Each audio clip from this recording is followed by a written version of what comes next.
لا إله إلا الله وحده لا شريك له لا جد له ولا ند له চালু করে দে গো লাইভে টিপ দে এখানে ونشهد أن سيدنا ومولانا محمدا عبده ورسوله صلى الله تعالى عليه وعلى آله وأصحابه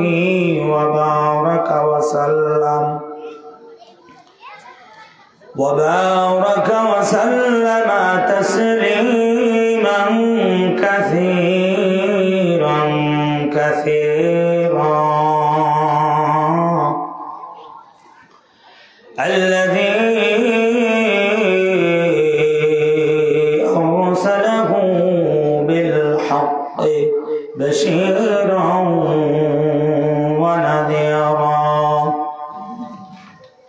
وداعيا إلى الله بإذنه وسراجا منيرا أما بعد সকল জবান খুলে আমার সাথে পড়ুন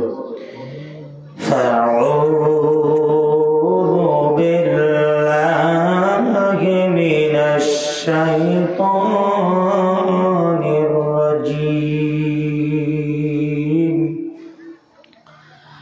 بسم الله الرحمن الرحيم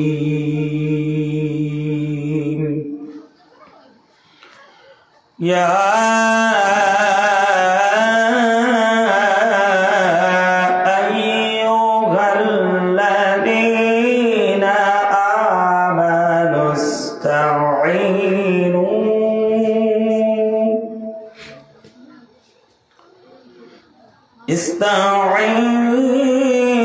استعينوا بالصبر والصلاة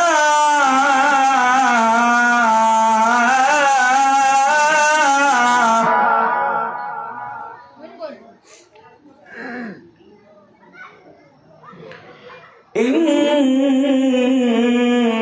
الله مع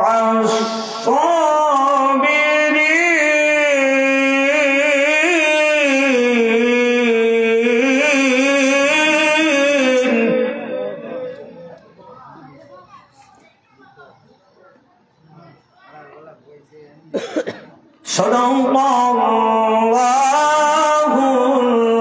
العظيم.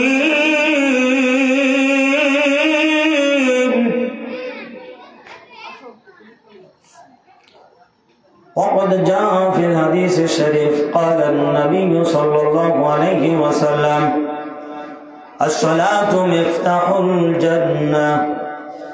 وقال النبي صلى الله عليه وسلم الصلاة عماد الدين، أو كما قال النبي عليه الصلاة والسلام. وقال تعالى في شان حبيبه ومحبوبه إن الله وملائكته يصلون على النبي يا أيها الذين آمنوا صلوا عليه وسلموا تسليما. اللهم صل على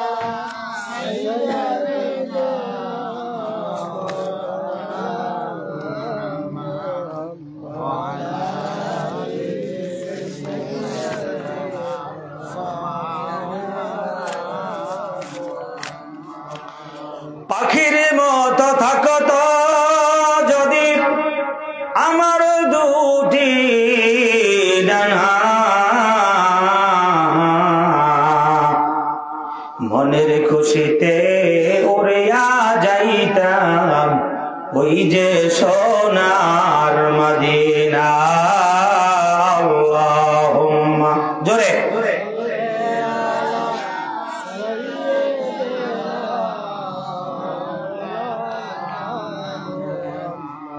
ওয়া আলা আলি সাইয়্যিদিনা।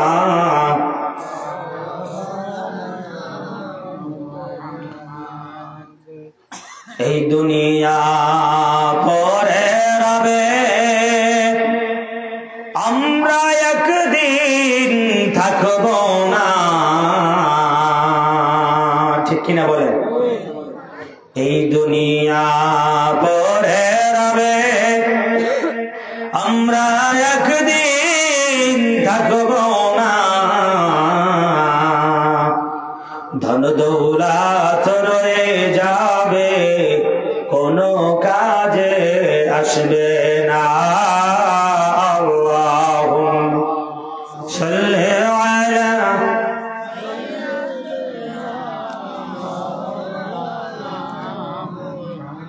ওয়া আলা আলি সাইয়্যিদিনা।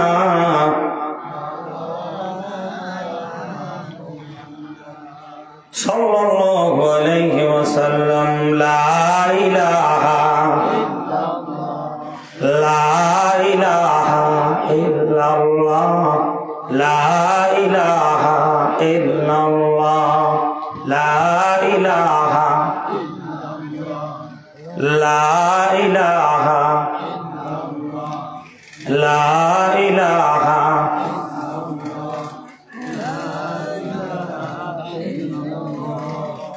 লা ইলাহা, লা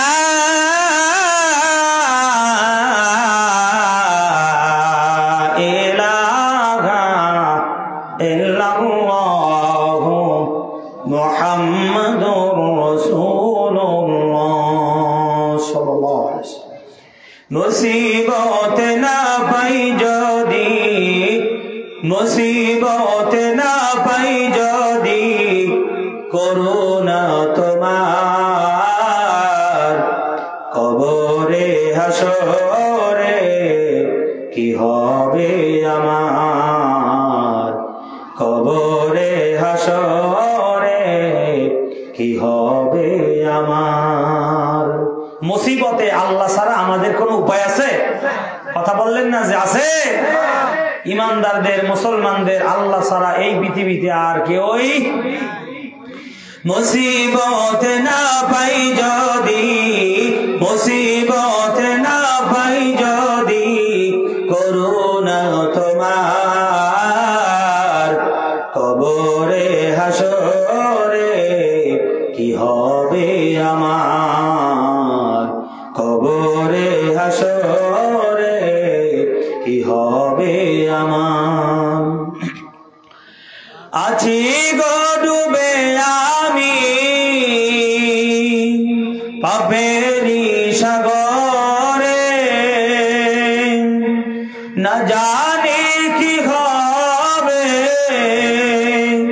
ওপারে হাসরে। তোমারি সুপারিশ বিনে, তোমারি সুপারিশ বিনে কেমনে হব পার, কবরে হাসরে কি হবে আমার, কবরে হাসরে কি হবে আমার। তুমি তো দিয়েছ দেখিয়ে আলোর পথ, বলেছ সেই পথে মিলবে রহমত। কেন যে ভুল পথে আমি, কেন যে ভুল পথে আমি করলাম জীবন পার, কবরে হাসরে কি হবে আমার,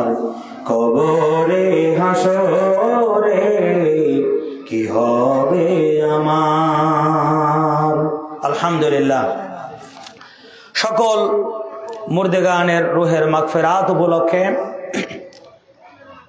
একদিন ব্যাপী ইসালে সওয়াব ওয়াজ মাহফিলের সম্মানিত সভাপতি মোহাম্মদ জাকারিয়া ইমতিয়াজ, যুগ্ম আহ্বায়ক শরণখোলা উপজেলা স্বেচ্ছাসেবক দল, সহসভাপতি হিসেবে এখানে যার নাম রয়েছে মোহাম্মদ শিহাব হোসেন শাকিল, সাবেক সদস্য শরণখোলা উপজেলা ছাত্রদল। আরও একজন সহসভাপতি হিসেবে নাম রয়েছেন মোহাম্মদ সুজন হাওলাদার, সদ্য সাবেক যুগ্ম আহ্বায়ক শরণখোলা উপজেলা ছাত্রদল। সভাপতি সহসভাপতির জন্য দোয়া করছি, বারাকাল্লাহু ফি হায়াতিহি। আমরা সকলে জবান উঁচু করে পড়ছি আমিন। মাহফিল পরিচালনায় রয়েছেন মোহাম্মদ গোলাম রহমান, তার জন্য দোয়া করছি আল্লাহ পাক তাকে দিনের খাদেম হিসেবে কবুল করে নিন। আমরা জোরে বলছি আমিন। বিশেষ বক্তা হিসেবে আলোচনা পেশ করেছেন আলোচনা হযরত মাওলানা মোহাম্মদ ইব্রাহিম খলিল মুহিব্বি, ইমাম ও খতিব উপজেলা মডেল মসজিদ শরণখোলা বাগেরহাট। হুজুর আসছেন? আসেনি। আল্লাহ পাক ভাইকে দিনের জন্য কবুল আর মঞ্জুর করে নেন। আমরা তার জন্য দোয়া করছি। আমরা সকলে বলছি আমিন। সম্মানিত হাজিরিন, আমার পরে আমাদেরকে আলোচনা করে ধন্য করবেন পীরে কামেল আমির শরীয়ত ও তরিকত, আপনাদের নয়নের মণি, সকলের কলিজার টুকরা আলহাজ হজরত মাওলানা শাহ সুফি মোহাম্মদ মাহবুবুর রহমান সাহেব মাদ্দাজিল্লুল আলী পীর সাহেব, যশোলদিয়া বিক্রমপুর ফুরফুরা সিলসিলা আহমদিয়া সিদ্দিকিয়া দরবার শরীফ। হুজুর আপনাদেরকে আলোচনা করে ধন্য করবেন। তো হুজুরের জন্য দোয়া করছি আল্লাহ পাক যেন তার সকল কাজগুলিকে কবুল আর মঞ্জুর করে নেন। আমরা জোরে বলি আমিন। হুজুরের সোহবত নিয়ে যেন অত্র অঞ্চলের মানুষ আল্লাহ পাকের প্রিয় বান্দা হতে পারে, সেই তৌফিক আল্লাহ পাক যেন হুজুরের মাধ্যমে দান করেন। আমরা জোরে বলছি আমিন।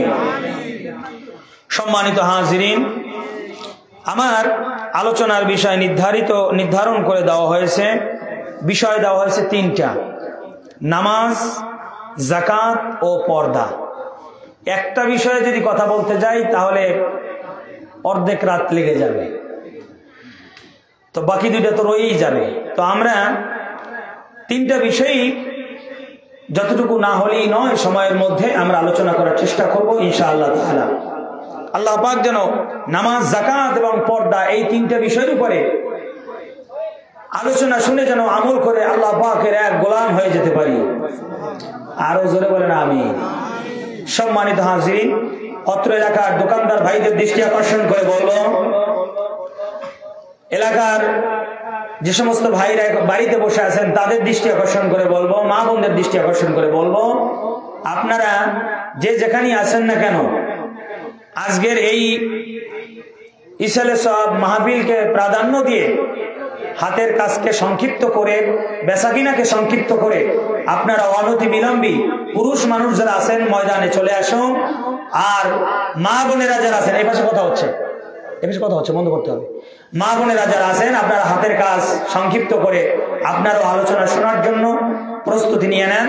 কিছুক্ষণের মধ্যে আমাদের পিসা হুজুর আলোচনা পেশ করবেন।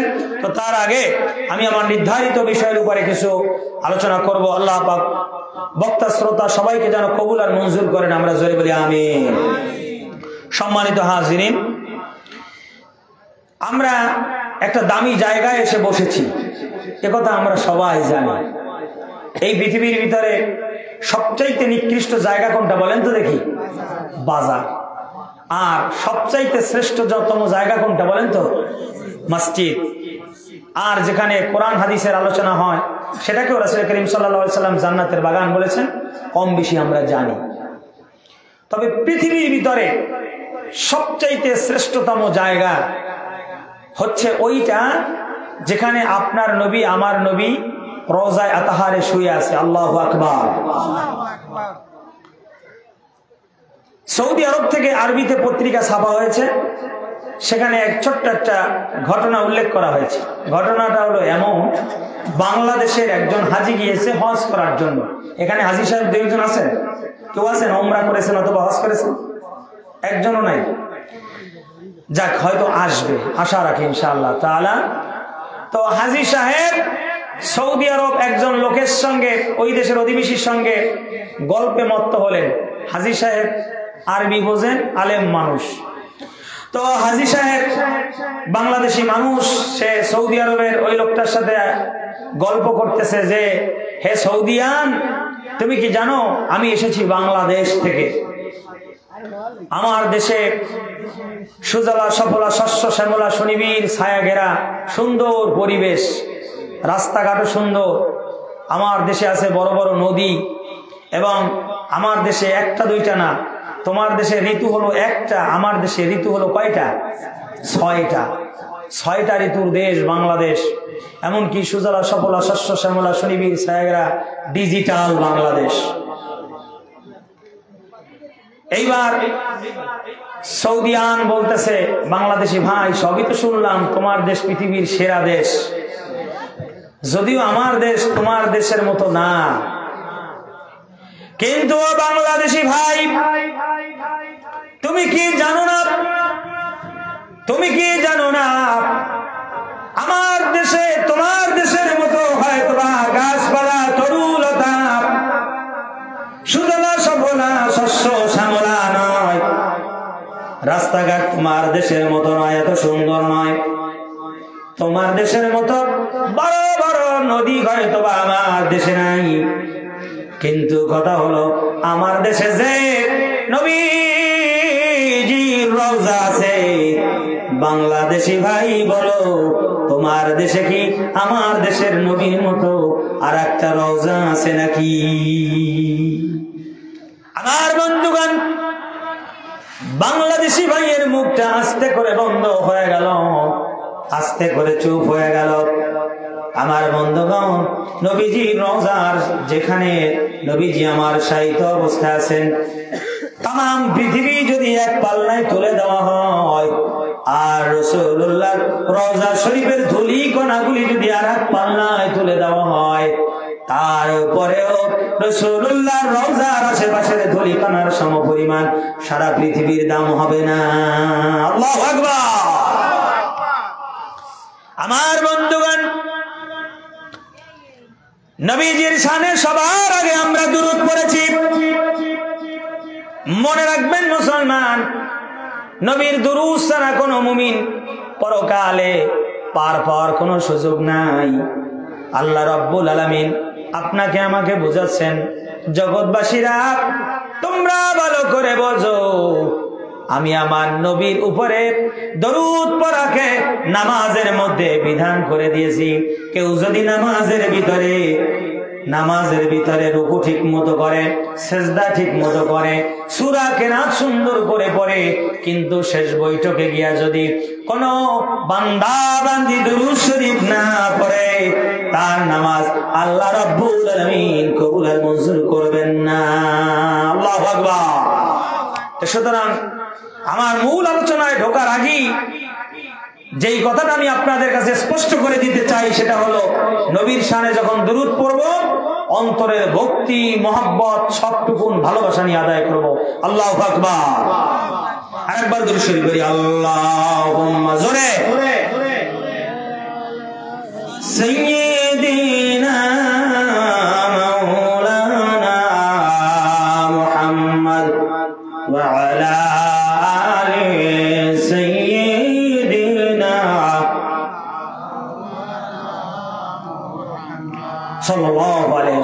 সম্মানিত হাজিরিন, চলে যাচ্ছি মূল আলোচনায়। প্রথমেই আলোচনা করব নামাজের উপর, সালাতের উপরে। নামাজ যে আদায় করতে হবে, এই বিধান মোল্লার না আল্লাহর পক্ষ থেকে? জোরে বলা লাগবে, কার পক্ষ থেকে? আমার বন্ধুগণ, যদি হুজুরেরা নিয়ম করত তাহলে হয়তো না মানলেও চলতো। যেহেতু আল্লাহ পাক বিধান করে দিয়েছেন, সুতরাং নামাজকে অস্বীকার করার মতো দুঃসাহস কোন মুমিন মুসলমান করতে পারে না। আমার বন্ধুগণ, নামাজ এমন একটা ইবাদত, এমন একটা ইবাদত, তুমি যদি সুস্থ থাকো দাঁড়িয়ে পড়ো, তুমি যদি অসুস্থ থাকো নামাজ মাফ নাই। কোন অবস্থায় পড়ো? বসে পড়ো। যদি বসে পড়তেও অক্ষম হও, কিভাবে পড়বে? শুয়ে পড়ো। ভালোভাবে শুইতেও পারতেছো না, তারপরেও নামাজ মাফ নাই, কিভাবে পড়ো? ইশারায় পড়ো। এর নাম হচ্ছে ফরজ ইবাদত। আল্লাহ পাক বলেছেন নামাজ আদায় করতে হবে, নামাজ কায়েম করতে হবে। আমার বন্ধুগণ, এই পৃথিবীর জমিনে আমরা যারা আছি কম বেশি বিভিন্ন সময় বিপদের সম্মুখীন হয়ে যায়। আল্লাহ রাব্বুল আলামিন বলেন, বান্দারে তুমি দুনিয়ার জমিনে বিপদে পড়তে পড়তে যদি সাহায্যের প্রয়োজন হয় কি করবে? তুমি আমার কোরআনুল কারীম থেকে জবাব নাও। আল্লাহ রাব্বুল আলামিন সূরাতুল বাকারার 153 নম্বর আয়াতের ভিতরে বলেন, ইয়া আইয়ুহাল্লাযীনা আমানুস্তাঈনু বিস-সাবরি ওয়াস-সালাহ ইন্নাল্লাহা মা'আস-সাবিরিন।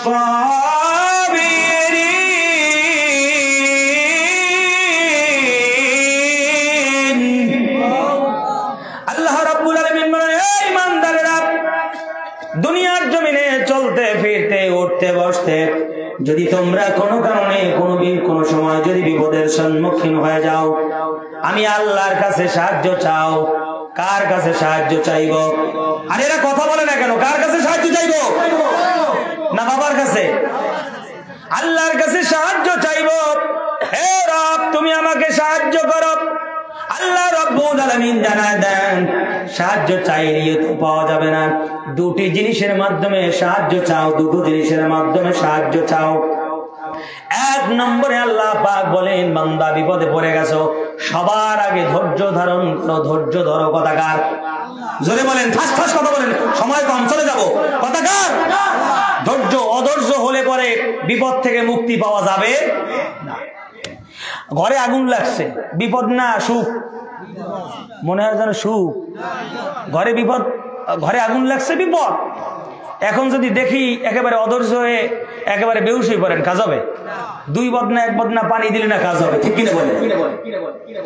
আমার বন্ধুগণ, আল্লাহ রাব্বুল আলামিন বলেন, বান্দা বিপদে পড়েছো, সবার আগে আমি আল্লাহ পাকের কাছে সাহায্য চাও সবরের মাধ্যমে। দুই নম্বরে আল্লাহ পাক বললেন, যেটা বিপদে পড়লে পরে আল্লাহর কাছে সাহায্য চাইবে নামাজের মাধ্যমে। সুবহানাল্লাহ। আমার বন্ধুগণ, আল্লাহ রাব্বুল আলামিন বলেন, বান্দা বিপদে পড়ে যদি তুমি আমার উপরে ধৈর্য ধারণ করতে পারো, নামাজ আদায় করতে পারো, আমি আল্লাহ পাক জানাই দিলাম, ইন্নাল্লাহা মা'আস-সাবিরিন, আমি আল্লাহ রাব্বুল আলামিন ধৈর্যশীলের সঙ্গে আছি। সুবহানাল্লাহ। আমার বন্ধুগণ, আপনারা কি দেখেন না? আপনারা কি শোনেন না? আপনারা কি খবর নেন না? ওই যে দেখেন, ওলামায়ে কেরামদেরকে একদল মানুষ গালি দেয়, হুজুরদেরকে একদল মানুষ মৌলবাদী বলে গালি দেয়, হুজুরদেরকে অনেক সময় ঘাড় ধাক্কা দেয়, মার দেয়, অপমানিত করে, দেশ ছাড়া করে। এটা শুধু বর্তমান হুজুরদের সঙ্গে করা হয় না, এটা নবী রাসূলদের সঙ্গেও করা হয়েছে, কি হয় নাই? আল্লাহ রাব্বুল আলামিন বলেন, ও দুনিয়ার জগতের হুজুরেরা, আমার দলের লোকেরা, আমার দলের ইমানদারেরা, আমার দলের ইমানদারেরা, যখন তোমাদের উপরে বিপদ আপদ আসবে ধৈর্য ধারণ করো। তোমাদেরকে যখন মারা হয়, ময়দানে যখন তোমাদেরকে তাড়ানো হয়, তোমরা জেনে রেখো আমি আল্লাহ রাব্বুল আলামিন আরশ থেকে তোমাদের সব দৃশ্যগুলো দেখছি। আমার বন্ধুগণ, নবীজির জীবনেও বিপদ আপদ ছিল। হাদিস শরীফ খুললে পাওয়া যায়, হাদিস শরীফ খুললে পাওয়া যায়, নবীজি যখন বিপদের সম্মুখীন হয়েছেন, অধৈর্য হন নাই। হাদিসের ভিতরে এসেছে, নবী আমার যখন বিপদের সম্মুখীন হয়েছেন, নবী আমার মসজিদের নববীতে চলে যাইতেন, জায়নামাজ বিছাতেন। জায়নামাজ বিছানোর পর নবী আমার নামাজে দাঁড়িয়ে যেতেন, আল্লাহর কাছে সাহায্য চাইতেন। আল্লাহ রাব্বুল আলামিন সমস্ত বিপদ আপদ সব এক নিমিষে দূর করে দিতেন। জোরে বলুন আল্লাহু আকবার। রাজৈর এলাকার মুসলমান, আপনার আমার জীবনে যখন বিপদ আসবে, সবার আগে নামাজে দাঁড়িয়ে যাব, নামাজে দাঁড়ালে পরে লাভ আছে না নাই? জোরে বলেন আছে না নাই? আল্লাহ রাব্বুল আলামিন সূরাতুত তালাকের ভিতরে জানিয়ে দেন, এ বান্দা ওয়াসজুদ ওয়াকতারিব, এ বান্দা তুমি যখন নামাজে দাঁড়াবে, তোমার কপালটা যখন জমিনে দিয়ে দিবে, তোমার কপালটা যখন জমিনে ঠেকিয়ে দেবে, তখন তুমি সব চাইতে আল্লাহর নিকটবর্তী হয়ে যাবে। জোরে আওয়াজ করে বলা যাবে কি আল্লাহু আকবার? আল্লাহর কাছে হতে আল্লাহর কাছে আল্লাহর নিকটবর্তী হতে মন চায় কি চায় না? নামাজ নামাজ নামাজ ছাড়া কোনো উপায়, কথা বলে না যে নামাজ ছাড়া কোনো উপায়। যে দরবারে যান না কেন, যে পীর সাহেবের দরবারে যান না কেন, যেখানেই যান না কেন, যদি নিজেকে মুমিন দাবি করেন, যদি নিজেকে মুসলমান দাবি করেন, নামাজের দরকার আছে না নাই? বিধানকার, আরো জোরে বলেন বিধানকার। আলিয়া মাদ্রাসার হুজুর বলেন, কওমিয়া মাদ্রাসার হুজুর বলেন, দিনিয়া মাদ্রাসার হুজুর বলেন, এলাকার হুজুর বলেন, শহরের হুজুর বলেন, সৌদি আরবের মাওলানা বলেন, কাবা শরীফের ইমাম বলেন, যেখানে যান না কেন, যে হুজুরের কাছে যান না কেন, যে হুজুরের বয়ান শোনেন না কেন, কোন হুজুর বলবে না যে নামাজ লাগবে না, নামাজ লাগবে না। যে হুজুরের কাছে যান না কেন, যে বক্তার কাছে যান না কেন, নামাজ নামাজ নামাজ নামাজের কথা বলাই লাগবে, কারণ নামাজের বিধান করে দিয়েছেন একজন, তিনি কি?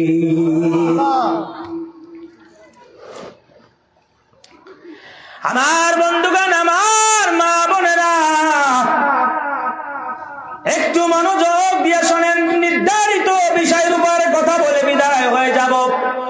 আল্লাহ রাব্বুল আলামিন বলেন সূরাতুল বাকারা 277 নম্বর আয়াতের ভিতরে আল্লাহ পাক বলেন, ইন্নাল্লাযীনা আমানু, নিশ্চয়ই যারা ঈমান এনেছে, ওয়া আমিলুস সলিহাত, এবং ভালো ভালো কাজের আঞ্জাম দিয়েছে, ওয়া কামুস সালাতা ওয়া আতুজ যাকাতা, ঈমানের পরে ভালো আমল, এরপরে আল্লাহ পাক বলেন নামাজ, এরপরে আল্লাহ পাক বলেন যাকাত।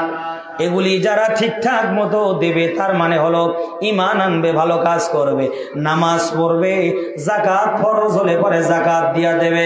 আল্লাহ বলেন লাহুম, তাদের জন্য রয়েছে। কথা কার? আরে এরা কথা বলে না কেন? কথা কার? লাহুম, তাদের জন্য রয়েছে, আজরুহুম, পুরস্কার, ইনদা রাব্বিহিম, মহান রবের কাছে। আল্লাহু আকবার। নামাজ পড়লে পরে বিপদে যাবে না রে বান্দা, নামাজ পড়লে পরে বিপদে যাবে না। আল্লাহ রাব্বুল আলামিন পুরস্কার দেবেন, ওয়াদা করেছেন কোরআনে। কোথায়? সূরাতুল বাকারার 277 নম্বর আয়াতে। আল্লাহু আকবার।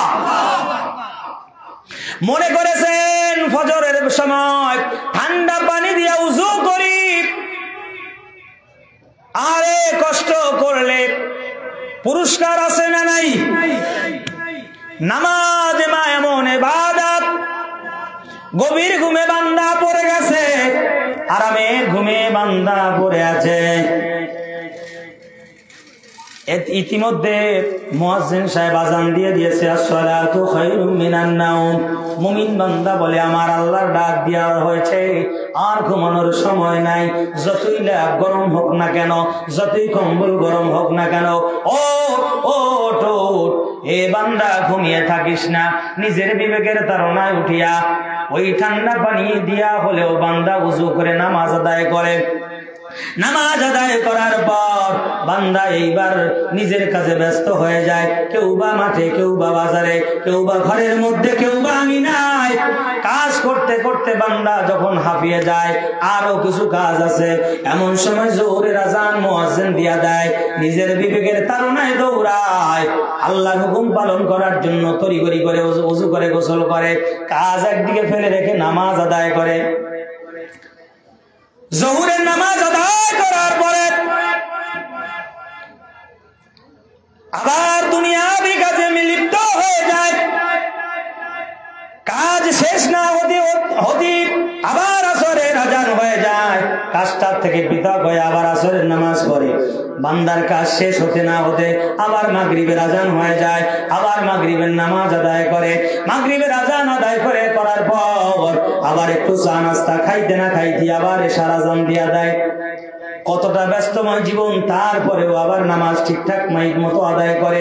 আল্লাহ রাব্বুল আলামিন বলেন, বান্দা তোমার তামাম জীবনের ভিতরে কত কষ্ট আর কত ব্যস্ততার মধ্যে আমি আল্লাহর নামাজ ছেড়ে দাও নাই। এটা তো এমনি এমনিতে হয় না। আমি আল্লাহ পুরস্কার না দিলে কেমন দেখায়? তোমার জন্য রয়েছে পুরস্কার। আর বান্দা ভালো করে জেনে রাখো, ওয়ালা খাউফুন আলাইহিম ওয়ালা হুম ইয়াহজানুন।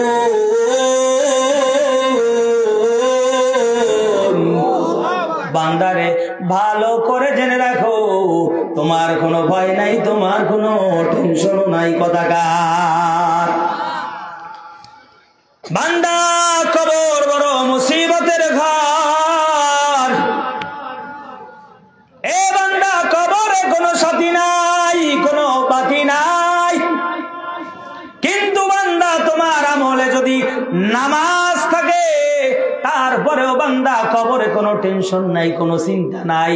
আমি আল্লাহ কবরটাকে জান্নাতের বাগান বানায় দেব, কারণ তোমার আমল নামায় এই নামাজ আছে। নামাজ, আল্লাহু আকবার বলি। নামাজ, নামাজ, নামাজ। রাসূলুল্লাহ সাল্লাল্লাহু আলাইহি ওয়াসাল্লাম হাদিস শরীফের ভিতরে কি বলেন শোনেন। আউয়ালু মা ইউহাসাবু বিহিল আবদু ইয়াউমাল কিয়ামাতিস সালাহ। এ तमाम পৃথিবীর আমার উম্মতেরা ভালো করে শুনে রাখো, কাল কিয়ামতের ময়দান যেদিন কায়েম হয়ে যাবে, সেই দিন তোমার থেকে তোমার ছেলের হিসাব আগে নেওয়া হবে না, তোমার মেয়ের হিসাব আগে নেওয়া হবে না। তুমি কত সুন্দরী বউ বিয়ে করেছিলে, সেই হিসাব তোমার কাছ থেকে নেওয়া হবে না। তোমার কয়টা ছেলে মেয়ে মাদ্রাসায় পড়িয়েছো, সেই হিসাব তোমার কাছ থেকে নেওয়া হবে না। তুমি এলাকার মেম্বার ছিলে নাকি চেয়ারম্যান ছিলে, সেই হিসাব তোমার থেকে নেওয়া হবে না। তুমি আওয়ামী লীগ করতে না বিএনপি করতে, সেই হিসাব আমি আল্লাহ পাক নেব না। রাসূলুল্লাহ সাল্লাল্লাহু আলাইহি ওয়াসাল্লাম বলেন, সবার আগে কাল মাহশারের ময়দানে কঠিন মুসিবতের সময় তোমার থেকে যেই হিসাবটা নেওয়া হবে, সেটা হলো নামাজ, নামাজ, নামাজ। এইবার এক কথায় উত্তর দেওয়া লাগবে, নামাজের দরকার আছে না নাই? এত আসতে বললেন, নামাজের দরকার আছে না নাই? নামাজ আমরা কারা কারা পড়বো না? দু হাত তুলে আল্লাহকে দেখাই। দেখছেন অবস্থা? আরে খোদা, কোন দেশে ওয়াজ করতে আসলাম, মান সম্মান তো সব শেষ। তাও যদি দাড়ি টুপি ছাড়া লোক যারা হাত তুলতো, তাহলে মান সম্মান রাখো। একেবারে আল্লাহ লোকগুলো হাত তুলছে। আমার বন্ধুগণ, নামাজ, নামাজ, নামাজ। রাজইলে এলাকার ভাই, কারা কারা আল্লাহ রাজি খুশির জন্য সালাত আদায় করবো, নামাজ আদায় করবো, দু হাত তুলে আল্লাহকে দেখায় দেই। আমার বন্ধুগণ, রাসূলুল্লাহ বলেন, অন্যান্য নেক আমলের কারণে বান্দা তুমি জান্নাতে যেতে পারো, তবে জেনে রেখো, নামাজ যদি তোমার আমল নামায় না থাকে, বিপদ আছে, বিপদ। আল্লাহ রাসূলকে যদি জানতে চাই, ও রাসূলুল্লাহ সাল্লাল্লাহু আলাইহি ওয়াসাল্লাম, আপনি বলে দেন কি বিপদ? রাসূলুল্লাহ বলেন, আসসালাতু মিফতাহুল জান্নাহ। এই নামাজ হলো জান্নাতের চাবি। তোমার আমল নামায় যদি নামাজ না থাকে, জান্নাতের দরওয়াজায় তালা লাগানো থাকলে পরে, যদি তোমার কাছে তালার চাবি না থাকে, তুমি জান্নাতে ঢুকতে বান্দা পারবা? আমার বন্ধুগণ, নামাজ, নামাজ, নামাজ। রাসূলুল্লাহ বলেন, আসসালাতু ইমাদুদ্দিন। ঘর তৈরি করার জন্য যেমন খুঁটির প্রয়োজন হয়, এই যে শামিয়ানাটা বানিয়েছে, সুপারি গাছকে খুঁটি বানানো হয়েছে। সুপারি গাছগুলো যদি কেটে দেন, আস্তে করে শামিয়ানাটা পড়ে যাবে। রাসূলুল্লাহ সাল্লাল্লাহু আলাইহি সাল্লাম বলেন, এই দিনের খুঁটি হলো নামাজ। খুঁটি ছাড়া যেভাবে শামিয়ানা দাঁড়াতে পারে না, নামাজ ছাড়া তেমনি ভাবে ধর্ম দাঁড়াতে পারে না, তোমার দিন দাঁড়াতে পারে না। আল্লাহু আকবার বলেন। আমার বন্ধুগণ, নবী করিম সাল্লাল্লাহু আলাইহি ওয়াসাল্লাম বলেন, আমার উম্মত উম্মতিদের ভিতরে কতিপয় উম্মত উম্মতি হবে যারা শুধুমাত্র নিজেরাই নামাজ আদায় করবে, কিন্তু তার আহাল পরিবার পরিজনদেরকে নামাজের জন্য বলবে না। আমার বন্ধুগণ, আল্লাহ রাব্বুল আলামিন তার প্রিয় হাবিবকে বলেন, ও হাবিব, ওয়ামুর আহলাকা বিসসালাতি ওয়াসতাবির আলাইহা, নবী রে, আপনার উম্মতদেরকে জানায় দেন তারা নিজেরা যেন নামাজ আদায় শুধুমাত্র না করে, সালাত যেন নিজেরাই আদায় না করে, তার পরিবারের লোকজন যারা আছে তাদেরকেও যেন নামাজের সবক দেয়।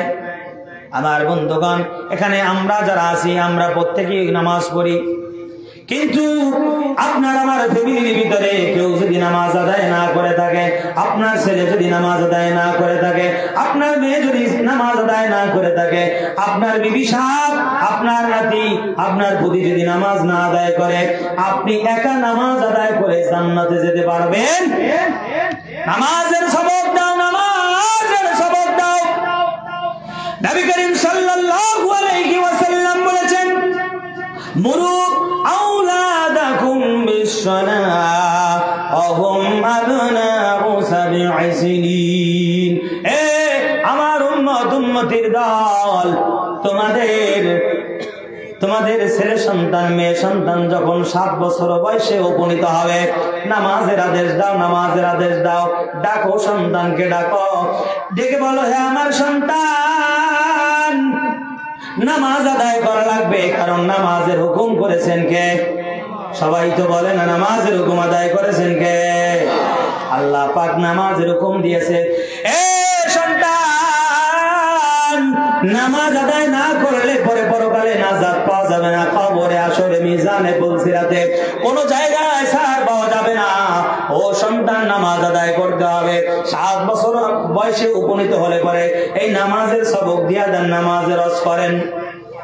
সন্তান যদি নামাজ আদায় না করে, আল্লাহ রাসূল বলেন, আদরিবুহুম আলাইহা ওয়া হুম আবনাউ বি'আশরি সিনিন।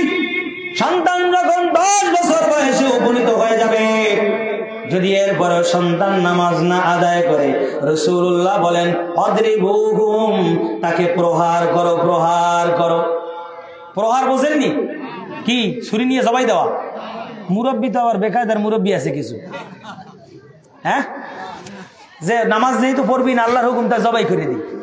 মুরব্বীর ছাড় আছে, কথা বলেন, ছাড় আছে আল্লাহর কাছে, জবাই করা যাবে। এই প্রহার বলতে তাকে নামাজের কঠোরভাবে শিক্ষা দাও, কারণ কঠোরভাবে তাকে বলো যে নামাজ ছাড়া কোনো উপায় না, আমার সংসারই থাকতে পারবা না।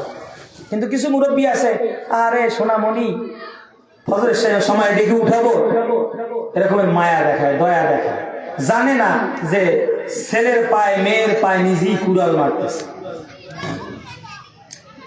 কাঁচা থাকতে যদি বাঁশ না নোয়ানো যায়, বাঁশ পেকে গেলে সেটাকে আর নোয়ানো সম্ভব। লালটা ঠিক দেন, লাল লাল লাল লাল।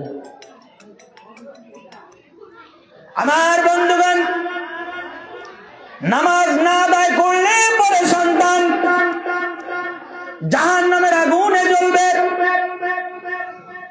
তবে দুনিয়ার লাইনের যে হিসাবটা, সেই হিসাবটা হলো, আপনার ঘরে যদি আগুন লাগে, চতুর্দিক দিয়ে আগুন জ্বলতেছে, ওই ঘরের ভিতরে আপনার একটা সন্তান আছে, আপনি কি এর কথা বলবেন নাকি যে ঘরে আগুন লেগেছে, ভিতরে সন্তান আছে, ও পুড়তেছে, পুরুষ 2-4টে সন্তান পুইরা মারা গেলেই বা কি হয়, একথা বলবেন নাকি?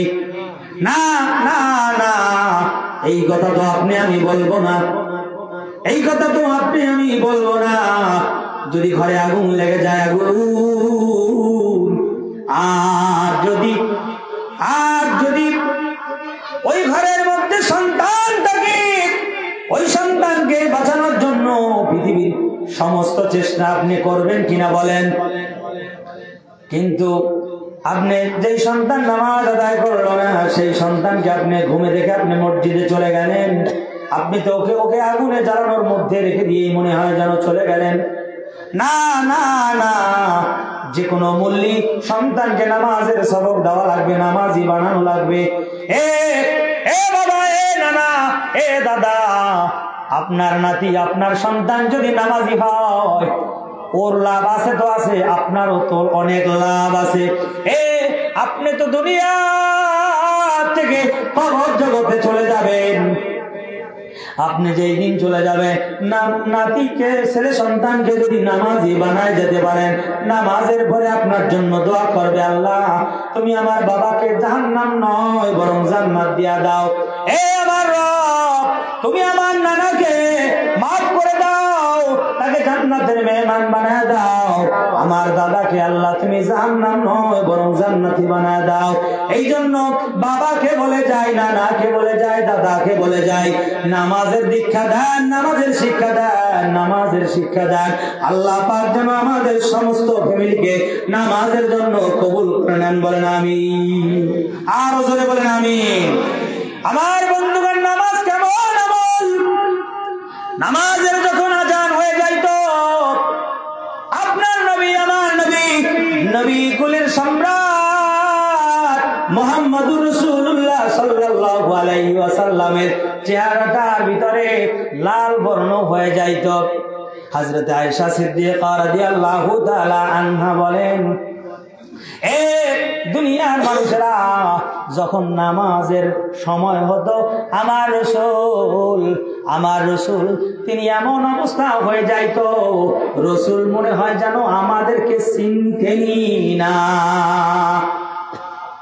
রসুল আমাদেরকে চিনতেনি না, এরকমের একটা অবস্থা হয়ে যাইতো যখন মসজিদে আজান হয়ে যাইতো। আল্লাহু আকবার।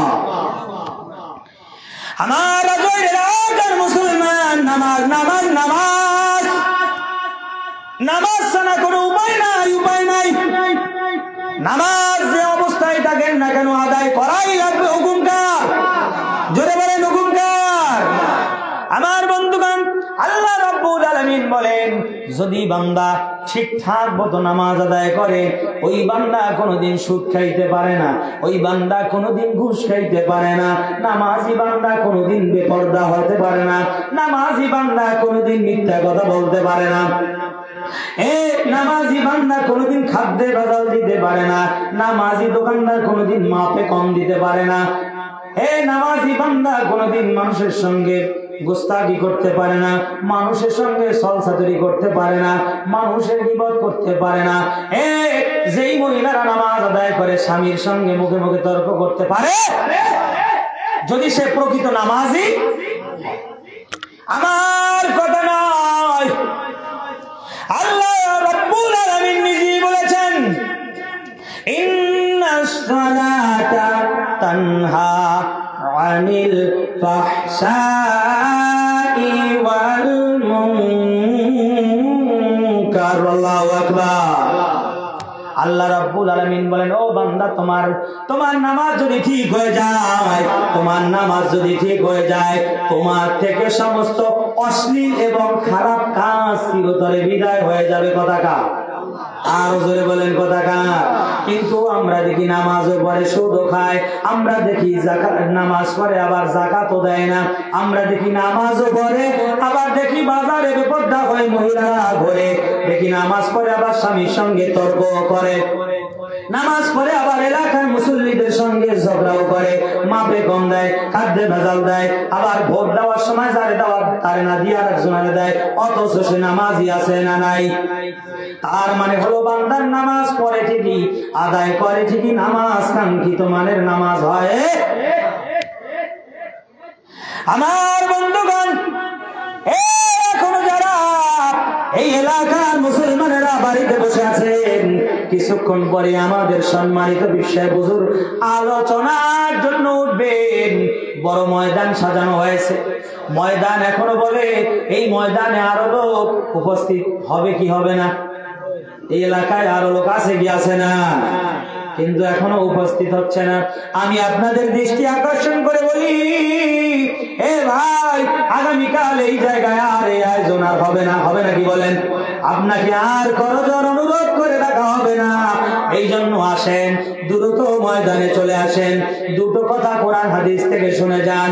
আল্লাহ পাক হতে পারে আল্লাহ পাক দু একটা কথা শোনার মাধ্যমে ভিতরে মেমোরাইজ করে দেবেন, মুখস্থ করে দেবেন, শুনে শুনে আমল করবেন, সেই আমলটা নাজাতের জন্য জরিয়া হতে পারে কি পারে না? এই জন্য হে ভাই আসেন, ময়দানে চলে আসেন। আল্লাহ পাক এই এলাকার সমস্ত মুসলমান ভাইদেরকে এই ময়দানে আজকের জন্য কবুল আর মঞ্জুর করে নাম, জোরে বলেন আমিন। একটু জিকির করেন লা ইলাহা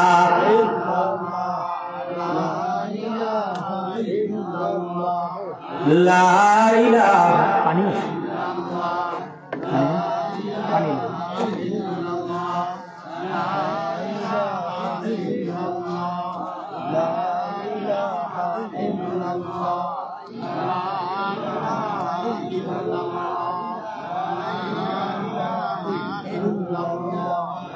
লা ইলাহা। এই মোবাইলটা একটু সাবধানে দিকে, মোবাইলটা একটু হালকা।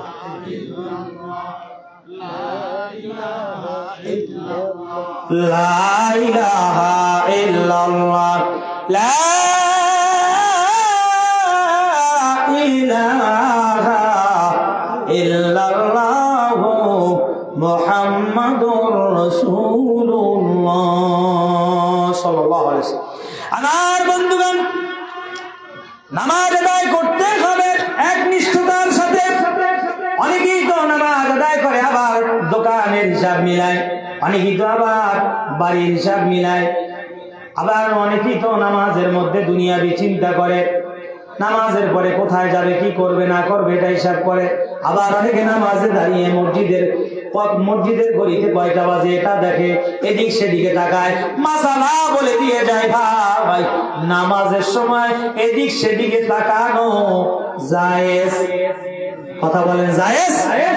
নাই নাই নাই, নামাজের সময় এদিক সেদিকে তাকানো জায়েজ?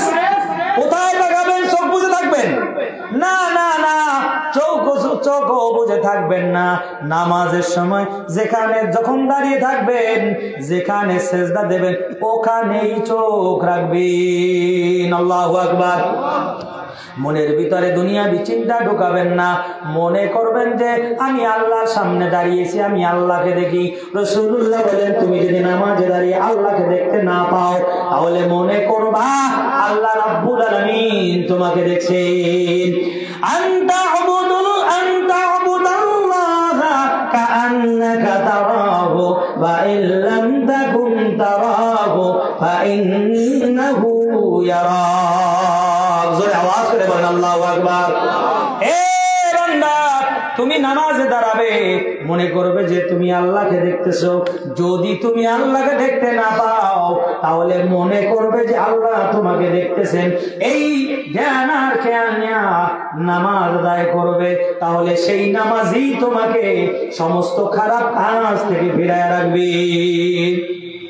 আমার বন্ধুগণ, যেই ব্যক্তি নামাজ আদায় করে কিন্তু তার রুকু রুকুর মতো হয় না, সিজদা সিজদার মতো হয় না, যার বৈঠক বৈঠকের মতো হয় না, যার কোরআনুল কারীমের তেলাওয়াত তেলাওয়াতের মতো হয় না, আর যার দাঁড়ানোটা দাঁড়ানোর মতো হয় না, এক কথায় নিয়মের মতো হয় না, তার নামাজই প্রকৃত পক্ষে নামাজ নয়। হাদিসের ভিতরে এসেছে, এ বান্দা, তোমার নামাজ যদি কাঙ্ক্ষিত মানের নামাজ না হয়, তোমার নামাজ যদি কাঙ্ক্ষিত মানের নামাজ না হয়, তাহলে সেই নামাজ ওই ফেরেশতারা সব একত্রিত করে সেরা তেনার মতো বানিয়ে তোমার নাকে মুখে নিক্ষেপ করে আর বলে, ধিক্কার জানাতে থাকে, এই তোর নামাজ, তুই নামাজ নিয়ে যা। এজন্য এ রাজৈর এলাকার মুসলমান, নামাজের প্রতি যত্নবান হন, নামাজের প্রতি যত্নবান হন।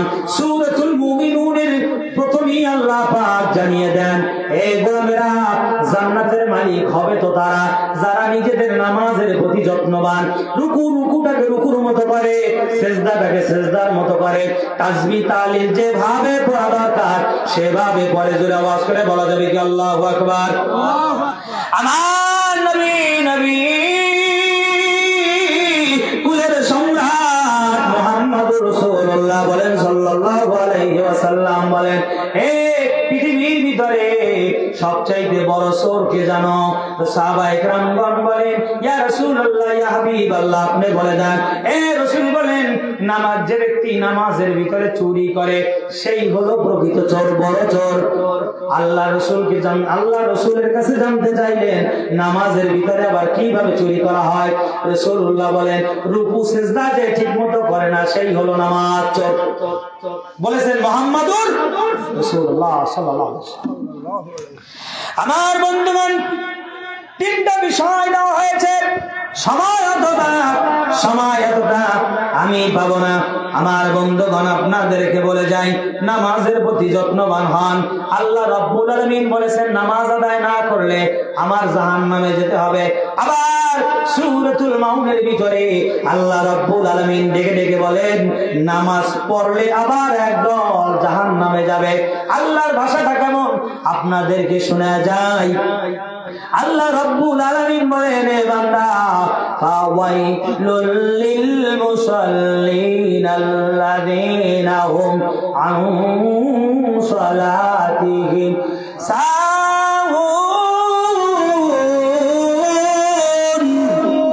আল্লাহ রাব্বুল আলামিন বলেন, ফাওয়াইলুল লিল মুসাল্লিন, একদল নামাজীর জন্য আমি আল্লাহ জাহান্নাম বানাই রেখেছি।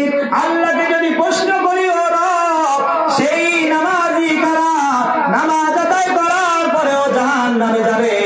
আল্লাহ রাব্বুল আলামিন বলেন, যারা নামাজের ভিতরে উদাসীন, নামাজ আদায় করেছে কিন্তু নামাজের মতো আদায় করে নাই।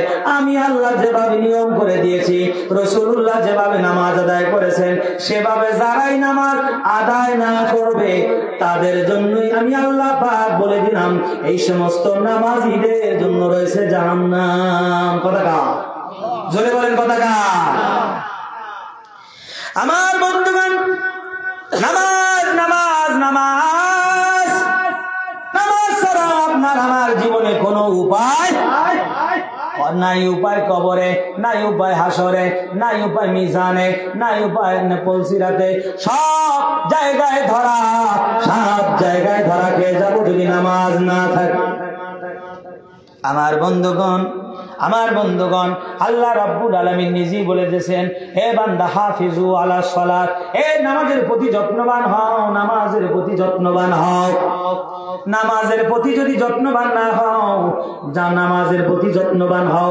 তাফসীর ইবনে কাসিরের ভিতরে এসেছে, নামাজের প্রতি যত্নবান হওয়ার মানে হলো এটা, যোহরের ওয়াক্তের নামাজ যোহরেই পড়তে হবে, আসরের সময় পড়লে হবে না। আসরের নামাজ আসরের টাইমেই পড়তে হবে, মাগরিবের টাইমে পড়লে হবে না। মাগরিবের নামাজ দেরি করে পড়লে হবে না, এশার টাইমে পড়লে হবে না। এশার নামাজ গভীর রাত করা যাবে না। এশার নামাজের সময় এশার নামাজ আদায় করতে হবে। তার মানে হলো যখন যে নামাজ, সেই নামাজ সেই টাইমেই পড়া লাগবে। হুকুম কার? জোরে তো বলেন, হুকুম কার? আল্লাহ রাব্বুল আলামিন যেন আমাদের প্রত্যেককে 5 ওয়াক্ত নামাজ সময় মতো পড়ার তৌফিক দান করেন, বলেন আমিন। এই নামাজ আদায় করব কাকে খুশি করার জন্য? জোরে বলেন, কাকে? অনেক নূতন জামাই আছে, শ্বশুর বাড়িতে গেছে, নামাজ না আদায় করলে কি বা বলবে? নূতন বউ কি বলবে? নূতন শ্বশুর শাশুড়ি কি বলবে? আছে না নাই? আবার আমার এলাকায় আমার এই 56,000 বর্গ মাইলের ভিতরে নির্বাচন আসতেছে। নির্বাচন, কত শত নেতা হঠাৎ নামাজি হয়ে যাবে। আরে কথা বলে, আছে না নাই? ভোট চাইতে চাইতে আসনের নামাজ হয়ে গেছে, ওদিকে নেতা সাহেবের তো উজু নাই, কোট শার্ট সব পরা, খুলতে গেলে মহা মুসিবত। এমনও নেতা আছে, বিভিন্ন সময় মিডিয়ার মাধ্যমে দেখি জানাজা পড়তে গিয়ে ঈদের নামাজ পড়ে ফিরে আসে না। ওরে রাজনৈতিক আলোচনা করার জন্য আসি নাই, সামনে নির্বাচন আসবে, আপনার ভোট সম্পর্কে আল্লাহর কাছে কিন্তু জবাবদিহি করা লাগবে। আমি এ কথা বলি না অমুক পীর সাহেবকে ভোট দেন, অমুক ইসলামী দলকে ভোট দেন। আমি বলবো না অমুকের সৈনিক হয়ে অমুক দলে ভোট দেন। তবে কথা হলো ভোট কিন্তু মূল্যবান জিনিস। যারে দিবেন, যাকে দিবেন, হিসাব কিতাব করে তাকে দিবেন। কমপক্ষে যাকে দিবেন সে যেন নামাজি হয়, তাকে দিয়েন। বেনামাজিকে ভোট দিলে কিন্তু আল্লাহর কাছে জবাবদিহি করা লাগবে। আমার বন্ধুগণ, আল্লাহ রাব্বুল আলামিন বলেন, গোলাম রে, কুল ইন্না সালাতি ওয়া নুসুকি ওয়া মাহইয়ায়া ওয়া মামাতি লিল্লাহি রাব্বিল আলামিন।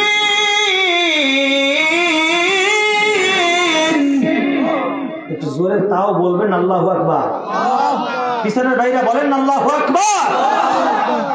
আল্লাহ বলেন, ও নবী, রাজৈরের মুসলমানদের কাছে মেসেজ পাঠায় দেন। যদিও কোরআনের ভিতরে রাজৈরের নামটা নাই, কিন্তু এই আয়াত তামাম পৃথিবীবাসীর জন্য আছে না নাই? ও নবী, মুসলমানদেরকে জানায় দেন, ইমানদারদেরকে জানায় দেন, ও নবী আপনি বলেন, নিশ্চয়ই আমার নামাজ, আমার কোরবানি, আমার জীবন, আমার মরণ লিল্লাহি রাব্বিল আলামিন।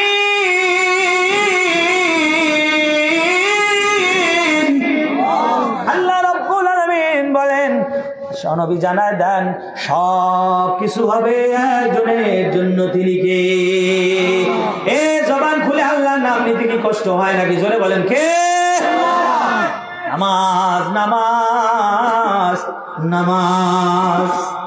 আমার বন্ধুগণ, আজকে যারা আল্লাহর দরবারে সিজদা দিতে পারেন না, ভালো করে জেনে নেন, কাল মাহশারের ময়দান, এ মা এ বোন, হাসরের ময়দান কিন্তু আজ হোক কাল হোক কায়েম হবে। এ আল্লাহর সামনে দাঁড়াতে হবে। এ মা এ বোন, আল্লাহর সামনে দাঁড়াতে হবে। ওই যে মাহশারের ময়দান যেদিন কায়েম হয়ে যাবে, মাহশারের ময়দানে আল্লাহ রাব্বুল আলামিন তামাম উম্মতদেরকে ডেকে ডেকে, তামাম বান্দাদেরকে ডেকে ডেকে বলবেন, এ সিজদা করো, সিজদা করে, উসজুদু, সিজদা করো, সিজদা করো, ইউদউনা ইলাস সুজুদ। সূরাতুল কলমের 42 নম্বর আয়াতের ভিতরে আল্লাহ রাব্বুল আলামিন বলেন, তাদেরকে বলা হবে সিজদা দাও, সিজদা দাও।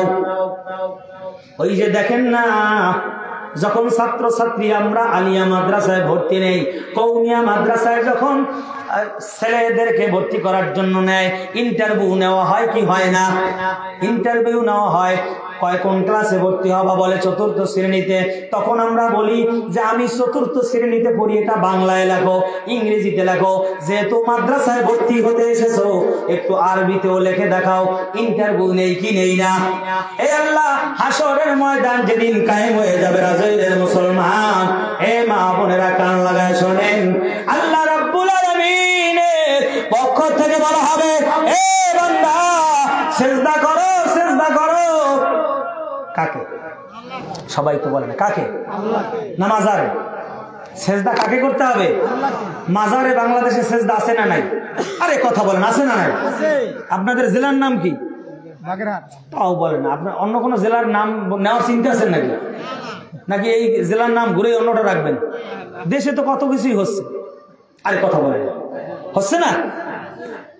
কি হচ্ছে? আমার বন্ধুগণ, বহু কিছু হচ্ছে। কিছুদিন আগে দেখেছি একদল তাড়িয়েছে, একদল শুধু দৌড়িয়েছে। আবার দেখি চাক্কা উল্টে গেছে, যারা দৌড়াইতো তারা এখন তারায়, আর যারা তারাইতো তারা এখন দৌড়ায়। কথাটা আরে মনে করতেছে মনে রাজনীতির আলোচনা করবো। দূর সাথে রাজনীতির আলোচনা আমি করবো কি? কিন্তু সিস্টেম এটা হচ্ছে কিনা, এটা বাস্তবতা কিনা? খেলা কার? জোরে বলেন, খেলা কার? ক্ষমতার মালিক একজন, তিনি কে? সে আল্লাহ বলেছেন নামাজ পড়, নামাজ আদায় করো। কাল মাহশারের ময়দানে আল্লাহ ডেকে ডেকে বলবেন সিজদা করো। এই পৃথিবীতে যারা সিজদা করতো আর যারা সেজদা করতো না সবাই মিলিয়া তখন সেজদা করতে যাইবে। না না না, আল্লাহ রাব্বুল আলামিন বলেন দুনিয়ায় থাকতে যারা আমি আল্লাহকে সেজদা দিয়েছে তারাই শুধুমাত্র ওই মাহশারের ময়দানে সেজদা করতে সক্ষম হবে।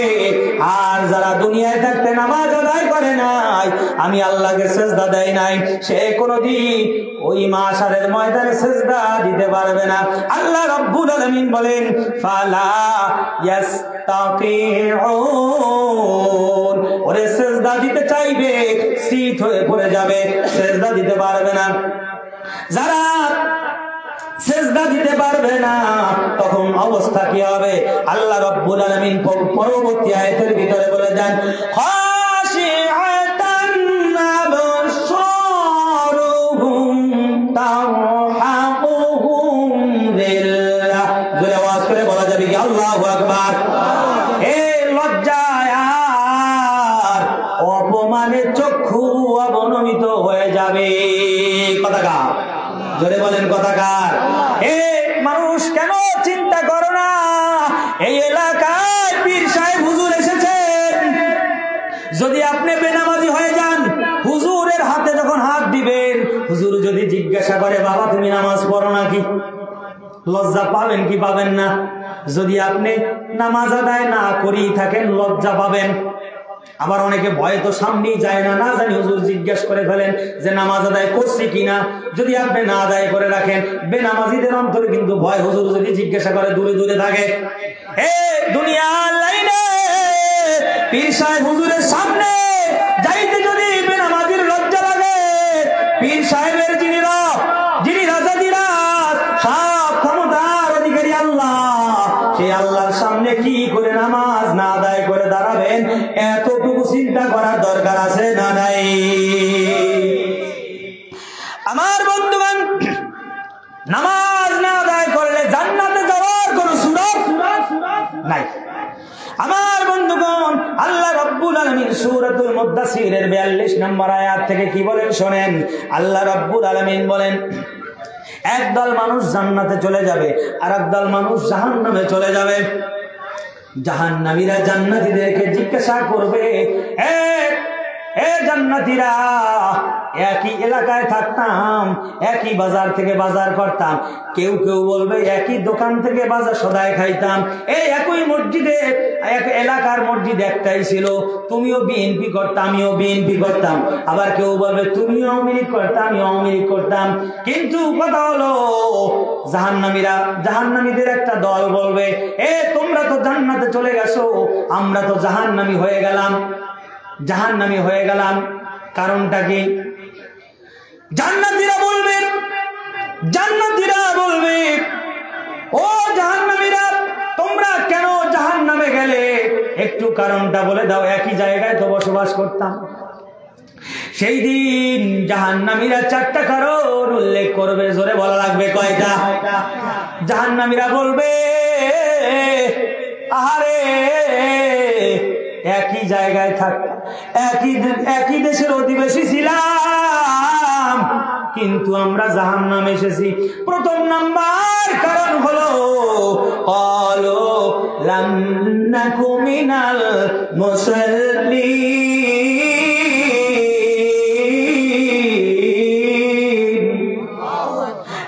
দুনিয়ায় একসাথে ছিলাম, তবে কথা হলো তোমরা জান্নাতে গেছো, কারণ হলো তোমরা ছিলে নামাজি, আর আমরা জাহান্নামে চলে এসেছি, কারণ হলো আমরা ছিলাম বেনামাজি। নামাজ না পড়ার কারণে আজ আমরা জাহান্নামে এসেছি। রাজৈর এলাকার মুসলমান, আপনাদের কাছে জানতে চাই, নামাজ আদায় না করলে জান্নাত নাকি জাহান্নাম? সবাই তো বললেন না জান্নাত না জাহান্নাম? কথাকার। দ্বিতীয় নাম্বার কারণ হিসাবে ওই জাহান্নামীরা উল্লেখ করবে আলাম নাকু নুতঈমুল মিসকিন, আমরা তো এই কারণে জাহান্নামে এসেছি কারণ আমরা আমাদের টাকা পয়সা দিয়ে মিসকিনদের খাদ্য খাবার খাওয়াইতাম না। আমার পকেটে টাকা থাকতো কিন্তু রাজের বাজারে কোনো ভিক্ষুক আইসা টাকা চাইলে দিতাম না। খুব হিসেবই ছিলাম, যার কারণে আজ জাহান্নামে এসেছি। আমার বন্ধুগণ 3 নম্বরে বলবে আমরা এই কারণে জাহান্নামে এসেছি, আকুন্না নাখুদু মাআল খাইদিন। আমরা দোকানে বসে বসে নিজের দোষ বলতাম না, বরং আর একজনের দোষ নিয়ে সমালোচনায় লিপ্ত হতাম। এই আওয়ামী লীগ যারা করে শুধু বিএনপির লোকের বদনাম আর বদনাম, ভালোটাও ভালো বলে মনে হয় না। আবার অনেক বিএনপির লোক আছে শুধু আওয়ামী লীগের পিছনে লেগে আছে, নিজের নামাজ নাই কালাম নাই, আছে না নাই? এক পীরের মুরিদ আর এক পীরের বদনাম শুধু গাইতেই থাকে। এলাকায় কার মেয়ে কেমন, কার ছেলেটা কেমন, অমুক কেমন তমুক কেমন, সেইটা নিয়েই সারাদিন পড়ে থাকে। এমনটা যদি করে ভালো করে মনে নেন, লিখে নেন, নামাজ আদায় করার পরেও যদি এই রোগে আক্রান্ত থাকেন, জান্নাত পাওয়ার আশা করা যায় না, জাহান্নামে যাওয়া লাগবে। কথা কার? আমার বন্ধুগণ 4 নম্বরে কারণ যেটা উল্লেখ করবে সেটা হলো অকুন্না নুকাযযিবু বিয়াউমিদ্দিন। এই জাহান্নামীরা বলবে আমরা এই কারণে জাহান্নামে এসেছি, কারণ আমরা বলতাম কবর হাসর মিজান বলছি নাই নাই নাই, কিছুই নাই, খাও দাও ফুর্তি করো, দুনিয়াটা মস্ত বড়, খুন করো, খারাপি করো, জিনা করো, বেবিচারি করো, খাদ্যে ভেজাল দাও, মাপে কম দাও, যা পারো তাই করো, কবরে গেলে বাস যে কয়টা দেয় দিক দেখার বিষয় নাই। আমরা পরকালে অবিশ্বাস করতাম, যার কারণে আজ আমরা জাহান্নামে এসেছি। সুতরাং নামাজ আদায় করা লাগবে। লাগবে কি লাগবে না? সবাই তো বলে না লাগবে কি লাগবে না? আমার বন্ধুগণ মিসকিনকে খাদ্য খাবার দেওয়ার দরকার আছে না নাই? আল্লাহ রাব্বুল আলামিন বলেন পরের সমালোচনা করা যাবে আর পরকালকে অস্বীকার করা যাবে। আমার বন্ধুগণ নামাজ নামাজ নামাজ, বাড়িতে নামাজ আদায় করা যাবে না, নামাজ আদায় করতে হবে জামাতে। কোথায়? জোরে বলেন কোথায়? জামাতে নামাজ আদায় করতে হবে। আল্লাহ রাব্বুল আলামিন বলেন ওয়ারকাউ মা'আর রাকিঈন।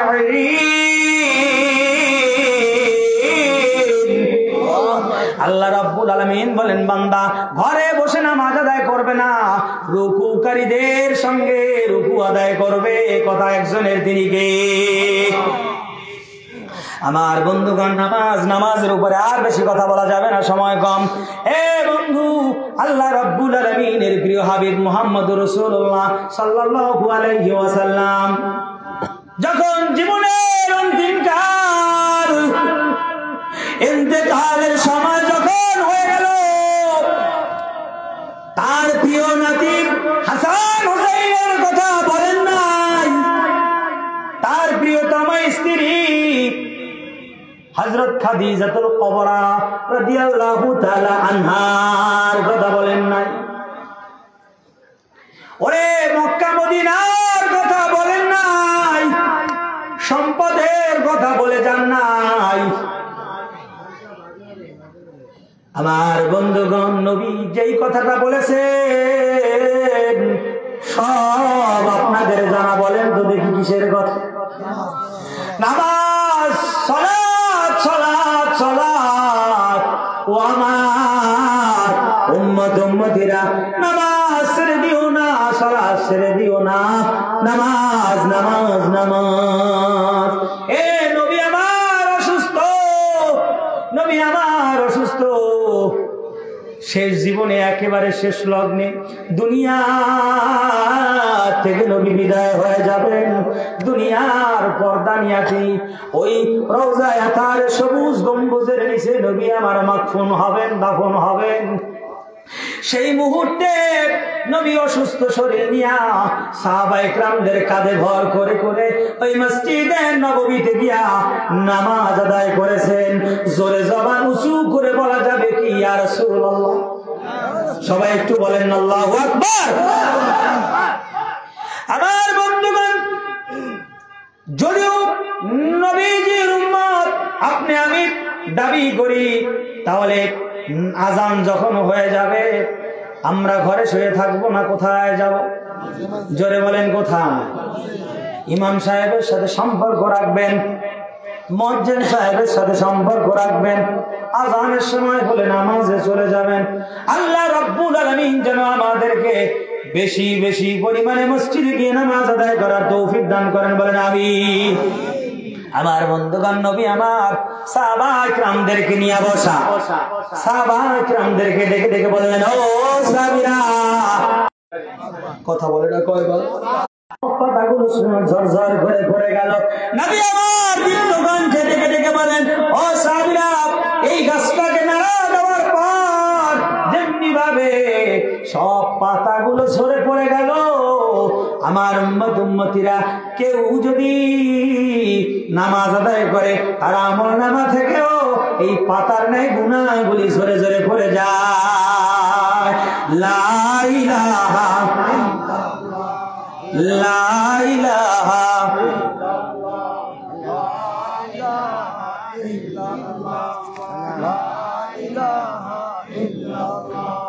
লা ইলাহা ইল্লাল্লাহ, লা ইলাহা ইল্লাল্লাহ, লা ইলাহা ইল্লাল্লাহ, লা ইলাহা ইল্লাল্লাহ, লা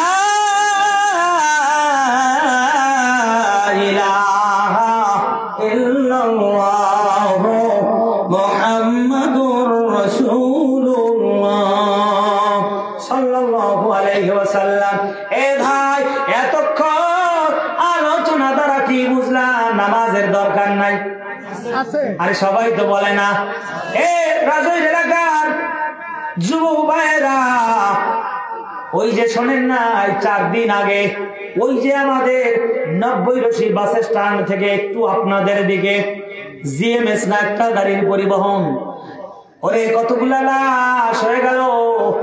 যদি ওই ভাই বোন জানতো ওই অটোতে চললে পরে ওই রাস্তার মধ্যে মৃত্যু হবে, কি বলেন, লাখ টাকা দিলেও কি ওই জায়গায় যেত নাকি? বলেন, মৃত্যুর আগেও কি তারা জানতো নাকি জীবনের শেষ দিন হবে ওইটা? না ভাই, না, জানতো না। ওই ইন্টারনেট, ফেসবুক, ইউটিউব খুললে পরে প্রতিদিন কত মৃত্যুর খবর শোনা যায়। কেউ বাসের নিচে পড়ে মারা যায়, কেউ বা ট্রেনের অ্যাক্সিডেন্টে মারা যায়, কেউ বা বিদ্যুৎ শর্ট খেয়ে মারা যায়, কেউ বা আবার পিটিয়ে মানুষের পিটান খায় মারা যায়, কেউ বা আবার পানির নিচে পড়ে মারা যায়। কত জায়গায় কত জনের কত ভাবে মৃত্যু হচ্ছে, কার কোন সময় মৃত্যু চলে আসে আমাদের জানা নাই। অনেকেই মনে করেন দাড়ি পাকে নাই, চুল পাকে নাই, গায়ের শক্তি পড়ে নাই, এখন কিসের নামাজ পড়বো, এখন কিসের মসজিদে যাব, এখন কিসের রোজা রাখবো, সময় হোক, বয়স হোক। এ ভাই, না না না, এ বাবাজি, না না না, কার কোন সময় মৃত্যু আসে জানা নাই। 60-70 বছরের বৃদ্ধ আল্লাহর কাছে মৃত্যু কামনা করে, যদিও মৃত্যু কামনা করা জায়েজ নাই, কিন্তু তারপরেও বলে আল্লাহ তাআলা আমি দুনিয়া থেকে চলে গেলি ভালো হয়, কিন্তু তারপরেও মারা যায় না। কিন্তু অনেক নওজোয়ান টকবগ যুবক ভাই দুনিয়া থেকে হঠাৎ করে বিদায় হয়ে যায়, আল্লাহকে ডাকারও পর্যন্ত সময় পায় না, আছে না নাই? এই বয়সে কতগুলো ক্লাসমেটকে হারিয়ে ফেলেছি। ওই যে ঝালকাঠি জেলার বিনা পানি নামক জায়গায় আমার বন্ধু মুস্তাকিম একসাথে অনার্স মাস্টার্স করেছি কুষ্টিয়া ইসলামী বিশ্ববিদ্যালয়, বড় আমলদারি ছেলে, নফল রোজা একটাও বাদ দিত না, একটাও নফল রোজা বাদ দিত না। আমরা মেসের মধ্যে শুয়ে থাকতাম, কিন্তু আল্লাহর বান্দা ভাই আমার তাহাজ্জুদের নামাজ আদায় করত। নসিব এমন অল্প বয়সে বিবাহের আগে দুনিয়া থেকে বিদায় হয়ে গেছে। আমার আপা দুনিয়া থেকে বিদায় হয়ে গেল অল্প বয়সে। কত মৃত্যু, কত জায়গায়, কত ভাবে বলবো, মানুষ কি দেখে না, মানুষ কি বোঝে না। পৃথিবীর ভিতরে সবচাইতে বড় উন্নত রাষ্ট্র, উন্নত শহর ওই যে আমেরিকার ক্যালিফোর্নিয়াতে আজ প্রায় 1 মাস হয়ে গেল আগুন জ্বলতেছে। যুবক ভাই যারা ফেসবুক চালান, ইউটিউব চালান, জানেন আগুন যেই উন্নত রাষ্ট্র যাদের সামনে আর কোন রাষ্ট্র উন্নত হিসাবে ধরা যায় না, সেই আমেরিকা এত উন্নত হওয়ার পর সেখানে আগুন দিনের পরে দিন জ্বলতেছে। শহর ভাই শহর পুড়িয়ে দিচ্ছে আগুনে। এটা কি আল্লাহর খেলা কিনা জোরে বলেন? আল্লাহ রাব্বুল আলামিন আমাদেরকে তার গজব থেকে হেফাজত করুন, বলেন আমিন। ওই যে দেখেন না, শয়তান আদমকে সিজদা না দেওয়ার কারণে শয়তান হয়ে গেল, হুকুম অমান্য করেছে কয়টা? আর যে আল্লাহর বান্দা নামাজ আদায় করে না, প্রতিদিন আল্লাহর হুকুম অমান্য করে কয়বার? ভয়ঙ্কর অবস্থা ভাই, কোন সময় বিপদ আসে আপনার আমার জানা নাই। সুতরাং নামাজ নামাজ নামাজ, এই আলোচনার দ্বারা আমরা এটাই বুঝতে পারলাম, কবরে হাসরে মিজানে বলছিলাতে নামাজ ছাড়া আমাদের কোনো উপায় নাই। কথা ঠিক? জোরে বলেন কথা ঠিক? কথা ঠিক? নামাজ আদায় করবো তো? হাত তোলেন, হাত তোলেন, হাত তোলেন, বলেন ইয়া আল্লাহ, আমরা নামাজি হতে চাই, তুমি আমাদেরকে নামাজি হিসেবে কবুল করে নাও। হাত নামান, আমি আল্লাহর কাছে বলি, আল্লাহ এই এলাকার মুসলমানেরা কোরআন শুনেছে, হাদিস শুনেছে, নামাজ পড়ার জন্য তোমার কাছে প্রার্থনা করে, আয় আল্লাহ ভাইদেরকে তুমি নামাজ হিসেবে কবুল করে নেন। আমরা সকলে বলি আমিন। সম্মানিত হাজির, বিষয় বলেছিলাম কয়েক, জোরে বলেন কয়টা? বাকি যে সময়টুকু আছে, বাকি দুইটা বিষয় টাচ দিয়ে সময় শেষ হয়ে গেলে নেমে যাব ইনশাআল্লাহ। নামাজের পরে যাকাত, নামাজ যেমন ফরজ, যাকাতও ফরজ করেছেন একজন, চিল্লিয়ে বলেন তিনি কে? আল্লাহ। নামাজের কথা আল্লাহ পাক কোরআনুল কারীমের প্রত্যেক পাতায় পাতায় যেভাবে বলেছেন, যেখানে নামাজের কথা সেখানে যাকাতের কথা বলেছেন কে? জোরে বলেন কে? তবে নামাজ যেমন পাইকারি দরে সবার উপরে বালেগ হলেই ফরজ, যাকাত কিন্তু পাইকারি দরে এভাবে ফরজ না। বুঝতে হবে যাকাত কাদের উপরে ফরজ। নামাজ যেভাবে প্রতিদিন 5 ওয়াক্ত ফরজ, যাকাত কিন্তু প্রতিদিন না, বরং বছরে একবার ফরজ। আল্লাহু আকবার বলেন। এখন কথা হলো যাকাত কাদের উপরে ফরজ? আল্লাহ পাক বলেন, অফি আমওয়ালিহিম হাক্কুল লিসাইলি ওয়াল মাহরুম। যারা ধনী, ধনীদের যে সম্পদ আছে সেই সম্পদ থেকে গরিবদেরকে একটা অংশ দিয়ে দেওয়া, এটাই হলো যাকাত, ফিতরা। আল্লাহু আকবার। তবে তার পরিমাণ আছে। কারো মালিকানায় যদি এক বছর 60 থেকে 65,000 টাকা মওজুদ থাকে, তাহলে তার উপরে যাকাত ফরজ হয়ে যাবে। আল্লাহু আকবার।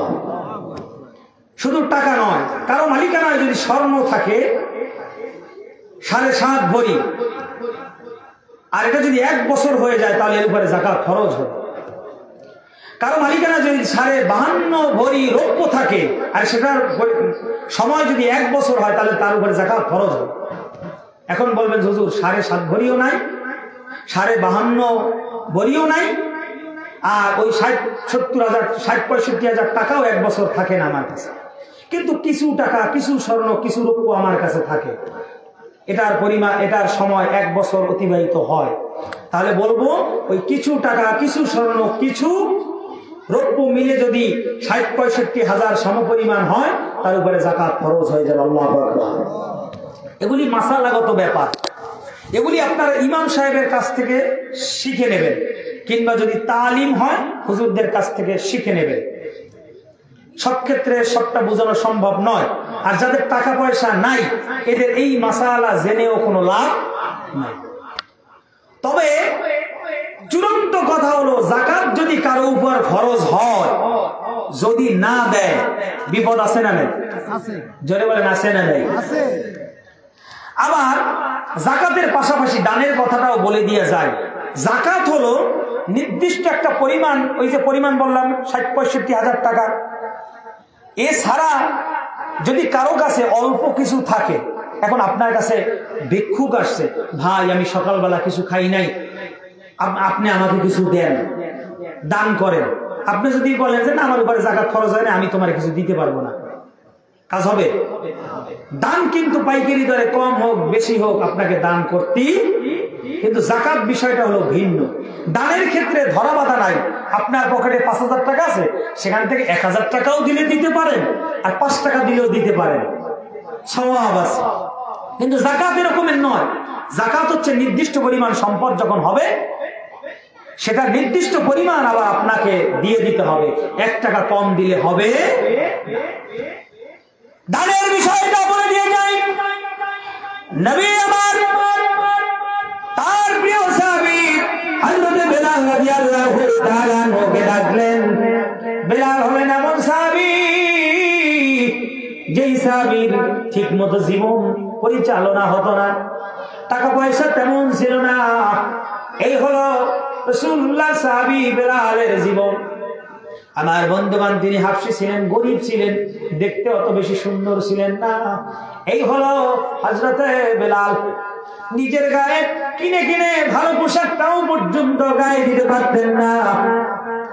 এই বেলালকে নবী মাঝে মধ্যে ডাকতেন আর বলতেন, ও বেলাল রে, আনফিক ইয়া বেলাল, আনফিক ইয়া বেলাল। বেলাল রে, তোমার কাছে যা আছে তাই থেকে তুমি দান করো। এ বেলাল, অল্প আছে অল্প দান করো। এ দিয়া প্রমাণ হয়ে যায় আমরা যারা গরিব আছি, আমাদের কাছে যার কাছে যেমন অর্থ সম্পদ আছে তা থেকে দান করার জন্য রাসূলের নির্দেশ আছে না নাই?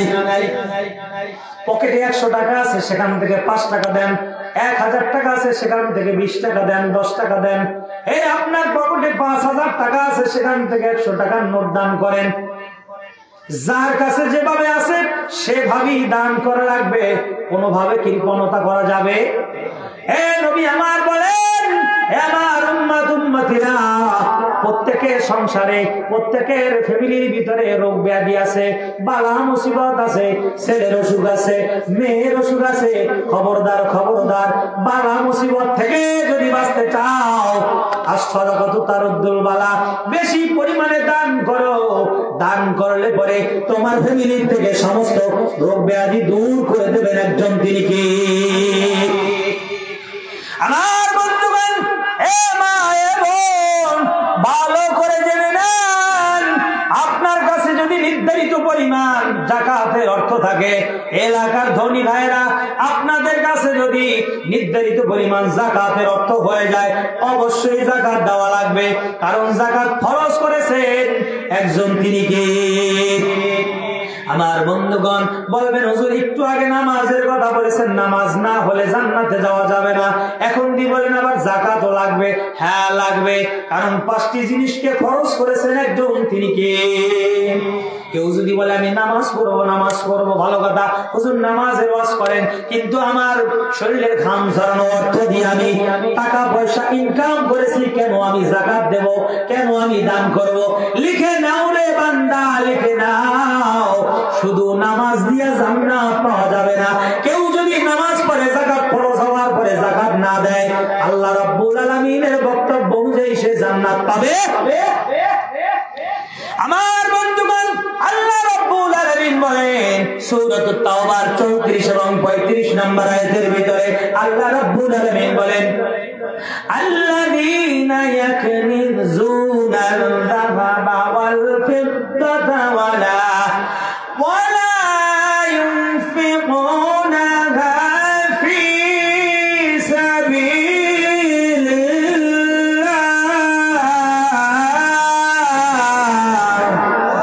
যে আওয়াজ করে বলি আল্লাহু আকবার। ফি সাবিলিল্লাহি ফাবাশশিরহুম বিআযাবিন আলীম।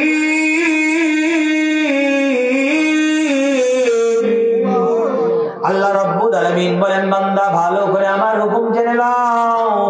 কি হুকুম, কি বিধান, কি ওয়াজ আল্লাহ পাক পাক বলতেছেন ভালো করে কান খাড়া করে শুনে নেন, যাদের টাকা পয়সা আছে যাকাত ফরজ হয়ে আছে, কিংবা এতদিন যাকাত ফরজ ছিল এখনো দেন নাই, আল্লাহর বিধান শুনে নেন, শুনে নেন। আল্লাহ রাব্বুল আলামিন সূরাতুত তাওবার 34 এবং 35 নম্বর আয়াতের ভিতরে কি বলেন? আল্লাহ বলেন আল্লাযীনা যারা ইয়াকনিজুনা জমা করে, পঞ্জীভূত করে, এক জায়গায় করে, আয-যাহাবা ওয়াল ফিদ্দাতা স্বর্ণ এবং রৌপ্য যারা পঞ্জীভূত করে, জমা করে, ওয়ালা ইনফিকুনাহা ফি সাবিলিল্লাহ সোনা রূপা জমা করে রেখে দেয় কিন্তু যাকাত আদায় করে না। সোনা আছে, রূপা আছে, যাকাত ফরজ হয়ে আছে কিন্তু যাকাত দেয় না। আল্লাহ রাব্বুল আলামিন বলেন ও নবী ওদেরকে জানায়া দেন ফাবাশশিরহুম বিআযাবিন আলীম, এ ওদের কি আযাব গজবের সুসংবাদ দিয়া দেন। আমি আপনাদের কাছে জানতে চাই শাস্তির কি আবার সুসংবাদ হয় নাকি? না না না, শাস্তির সুসংবাদ হয় না। আল্লাহ কেন শাস্তির সুসংবাদ দিলেন? তার মুফাসসিরিনে কেরাম লেখেন শাস্তির সুসংবাদ মানে হলো আল্লাহ সোনার উপর জমা করে রেখেছে, যাকাত আদায় দেয় নাই, শাস্তির সুসংবাদ দিয়েছেন, তার মানে হলো অনেক অনেক অনেক অনেক বেশি শাস্তি তাদের রেখে দেবেন। কথা জোরে বলেন, কথা আমার বন্ধুগণ, আল্লাহ রাব্বুল আলামিন বলেন ও ধনীরা, ও রাজৈর এলাকার মুসলমান ধনীরা, ভালো করে শুনে নেন। ও মা বোনেরা, সোনা রূপা জমা করেছেন কিন্তু যাকাত দেন না, শুনে নেন আল্লাহ রাব্বুল আলামিন কি বলেন?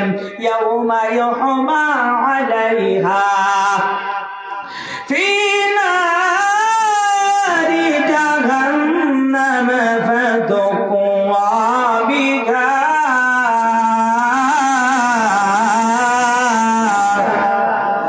একটু জবানটা খুলে বলা যায় কি আল্লাহু আকবার?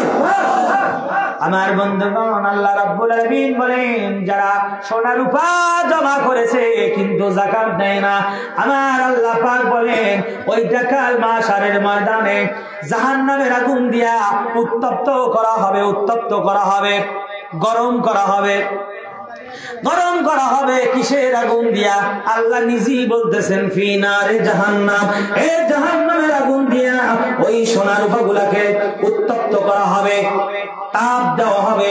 তাপে তাপে উত্তপ্ত হওয়ার পর আল্লাহ রাব্বুল আলামিন বলেন ফাতুকওয়া বিহা, ওই সোনা রূপাটাকে তাপ দিয়া উত্তপ্ত করার পর, গরম করার পর ওটা দিয়া দাগ দেওয়া হবে, দাগ দেওয়া হবে। কোথায় দাগ দেওয়া হবে? আমার আল্লাহ নিজেই বলে দিয়েছেন। আল্লাহ বলেন জিবাহুম, ওই স্বর্ণ রৌপ্য জমাকারীদের কপালের মধ্যে দাগ দেওয়া হবে। জোরে বলা যাবে কি কথাগুলো কার? একটু জোরে বলেন না কথাগুলো কার? আল্লাহ রাব্বুল আলামিন বলতেছেন গোলাম রে, সবার আগে কপালের মধ্যে দাগ দিয়ে দেওয়া হবে।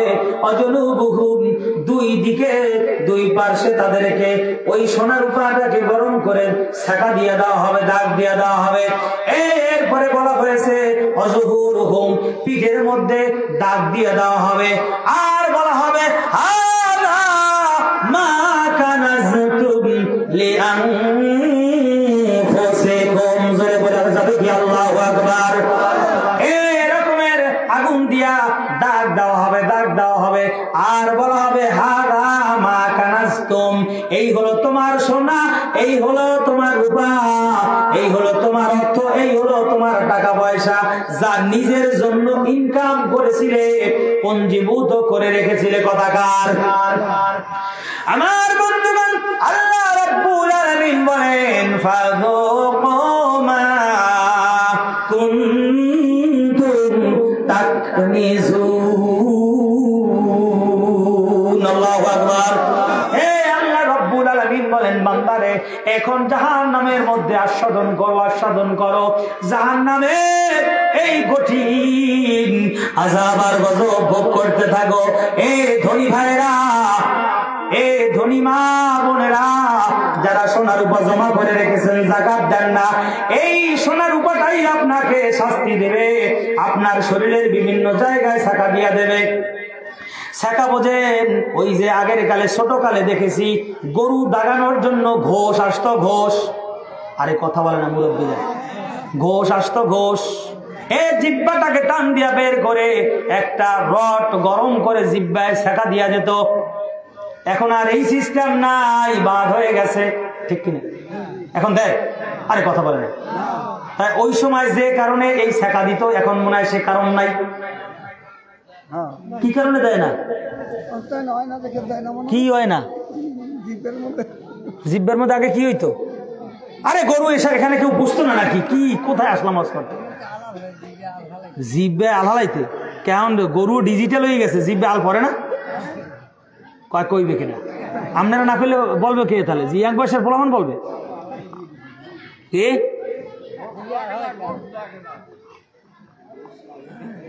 কি কন না কন? পানের সাথে জর্দা খাইতে খাইতে স্ক্রু গেছে ঢিলে হই।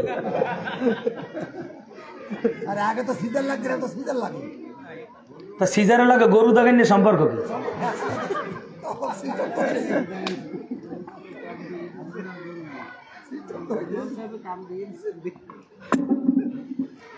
আল্লাহ,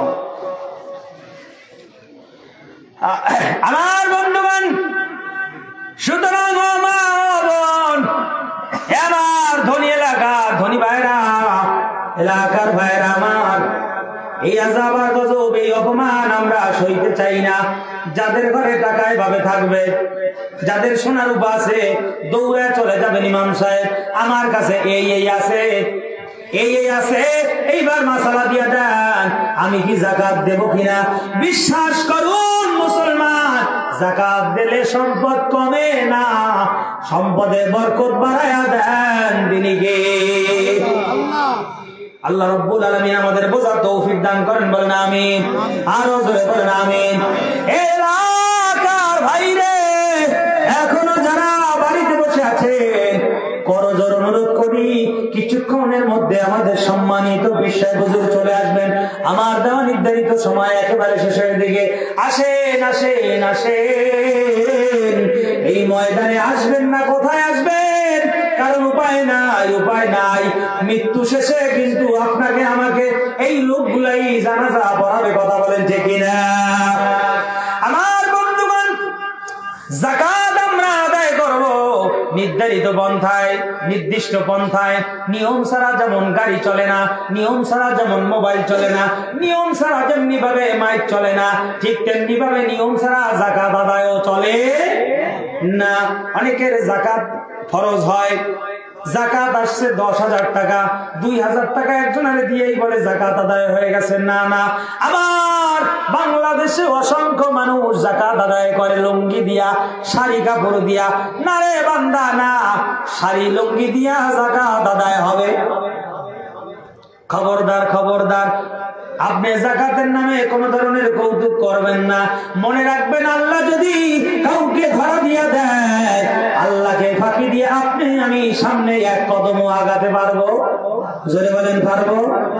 ওরে নদীর কুল ভাঙে কুল করে, এই তো নদীর খেলা। সকালবেলা বাদশারে তুই ফকির সন্ধ্যাবেলা। নদীর কুল ভাঙে কুল করে, এই তো নদীর খেলা।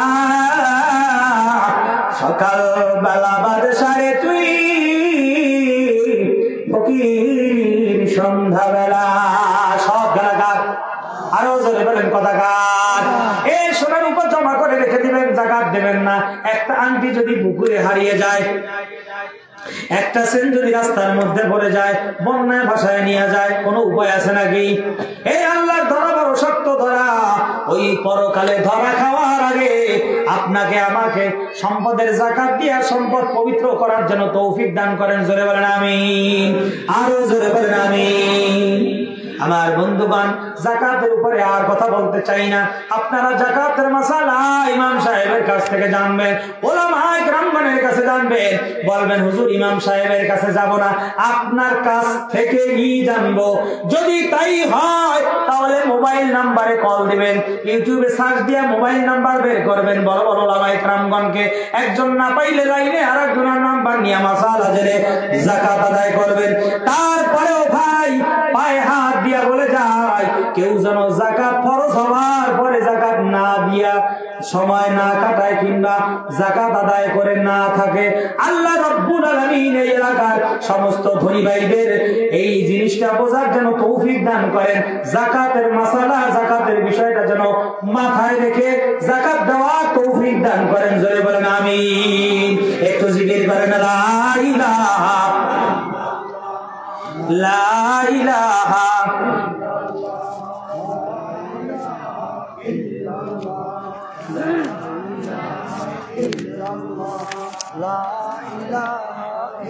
কখন আসবে? কই 45 পর্যন্ত সময় দিচ্ছে।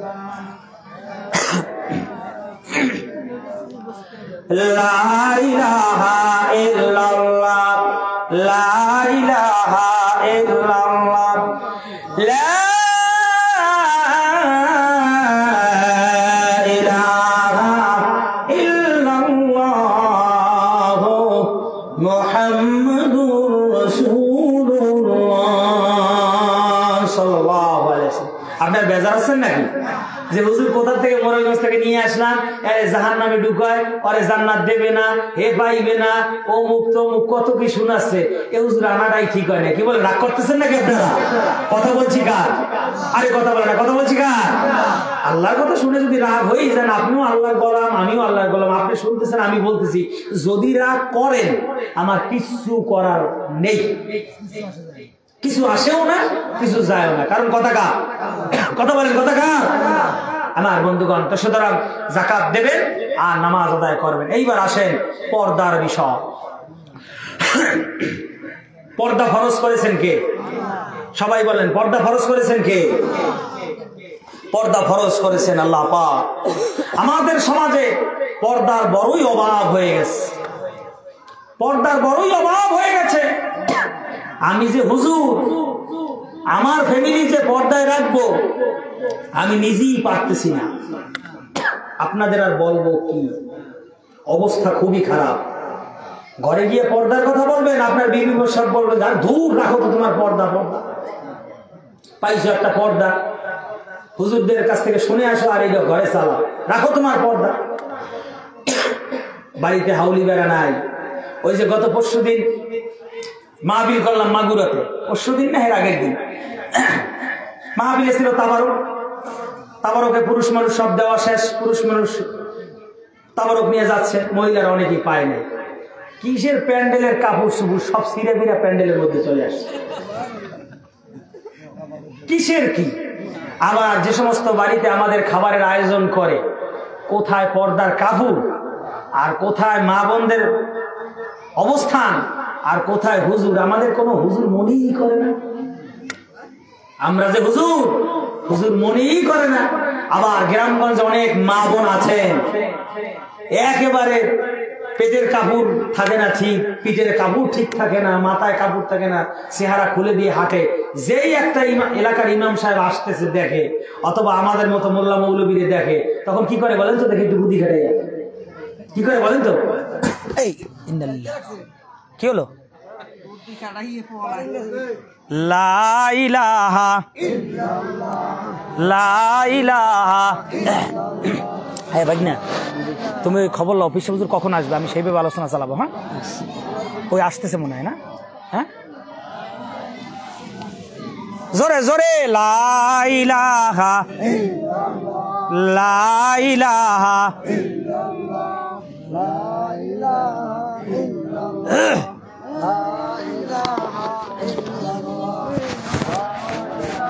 দেখ না, আমাকে আপডেট জানাও দ্রুত। হ্যাঁ, কয়টায় উনি উঠবেন, জাস্ট নিয়ে আসো দ্রুত।